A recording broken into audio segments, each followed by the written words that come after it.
Alors ma thèse portait sur la gestion locale de l'eau, faisant le constat que les territoires sont de plus en plus confrontés à des événements extrêmes, comme la sécheresse de 2022 ou encore les inondations qu'on observe en 2024. Et donc en fait tout l'enjeu actuel, c'est de réussir à redéfinir un cadre de gestion qui soit cohérent avec cette évolution climatique qu'on n'a pas connue jusqu'alors. Et donc pour répondre à cet enjeu-là, ma thèse a visé à croiser les approches en sciences naturelles et sciences humaines et sociales pour permettre d'accompagner en fait les territoires pour mieux s'approprier ces questions d'adaptation et surtout mieux anticiper quel pourrait être l'avenir.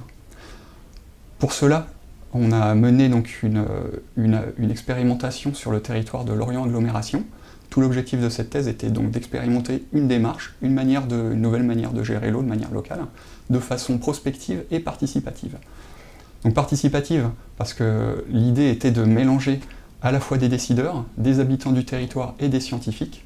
et prospective parce que le second objectif était ensuite de se projeter dans l'avenir, à un horizon de 50 ans, pour voir quelle serait la disponibilité de l'eau sur le territoire et identifier des trajectoires souhaitables.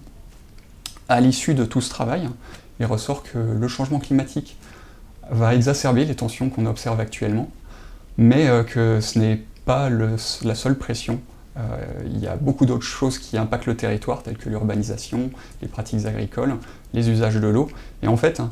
plutôt que de faire le focus uniquement sur le climat, il apparaît très important en fait, de se concentrer à l'échelle locale sur tous ces autres impacts qui sont en fait les leviers d'adaptation qu'on va avoir à disposition pour rendre les territoires plus résilients. Et enfin, cette question de l'adaptation, il apparaît important qu'elle se fasse de manière collective pour identifier des visions partagées. Autrement, le risque est de se confronter à des conflits et des blocages à l'avenir. Et pour finir, tout le travail qui a été développé durant cette thèse est à présent répliqué dans d'autres territoires pour être déployé à tous ceux qui le souhaiteraient.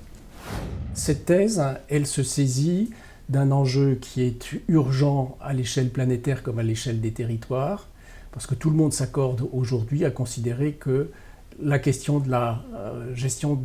quantitative et qualitative de l'eau est une priorité, étant donné qu'on est arrivé aux limites du système. Et du coup, cette thèse, elle répond à un besoin des acteurs dans les territoires qui disposent bien évidemment d'outils de gestion de l'eau, mais qui n'ont pas le temps ni les méthodes pour aborder de manière transversale, horizontale, systémique ces enjeux et de pouvoir se projeter dans l'avenir pour prendre en compte ces dimensions de long terme sur la ressource en eau. Et elle le fait en s'attelant à une situation bien concrète, celle du bassin du Scorff et du Blavet autour de Lorient, en développant une double stratégie, c'est-à-dire d'une part la construction d'un modèle très interdisciplinaire. Et ça, c'est une des grandes forces de cette thèse, de ce projet, c'est d'avoir pris en considération aussi bien les questions de ressources en eau, les questions liées à l'eau, mais les questions liées au climat, les questions liées au sol et à ses transformations, les questions liées aux usages, les questions liées à la démographie, et de pouvoir les articuler dans un processus de modélisation multi-agent,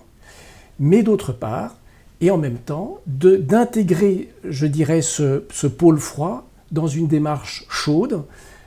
qui est de faire participer des acteurs au travail de modélisation et au travail de réflexion et au travail de production des scénarios en articulant justement et en confrontant les représentations, les projections des acteurs avec ce que peut apporter le modèle et vice-versa, faire évoluer le modèle grâce aux mobilisations des acteurs. Et ce faisant, au-delà du fait de traiter de questions liées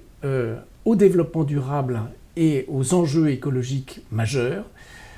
on met sur la table de façon beaucoup plus efficace, beaucoup plus forte, beaucoup plus incarnée, les questions de justice sociale, les questions d'équité, dont forcément les acteurs se saisissent et sont capables de mettre dans le débat. Donc on est vraiment au cœur de ce qui fait l'originalité de ce prix de thèse.